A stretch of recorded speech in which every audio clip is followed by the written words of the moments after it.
हुकूमत ने बिजली की कटौती से बचने के लिए सूबों से 150 अरब रुपए के वाजबात अदा करने का मुतालबा कर दिया। वफाकी हुकूमत ने चारों सूबाई हुकूमतों से कहा है कि वो बिजली की कटौती और कौमी मईशत को होने वाले माली नुकसान से बचने के लिए वाजिबुल अदा 150 अरब रुपए की बिजली के बिल अदा करें। रिपोर्ट के मुताबिक वज़ीर तवानाई अवैस अहमद खान लगारी ने अपने अलग अलग खतूत में चारों वज़राए आला से उनके महकमों के वाजबात की अदायगी में मदद के लिए ज़ाती मुदाखलत की दरख्वास्त की है।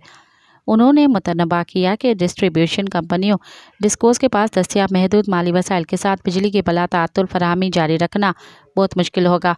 वाजिबात अदा न होने से वफाकी हुकूमत को माली नुकसानात का सामना करना पड़ता है और इसके नतीजे में गर्दिशी कर्जे बढ़ते हैं जो हमारी मईशत को तबाह कर रहे हैं। मज़ीद ख़बरन ऐं तफ़सीलात लाइ विज़िट कयो असांजी वेबसाइट www.awamiNewsHD.com ऐं ॾिसंदा रहो अवामी न्यूज़ HD।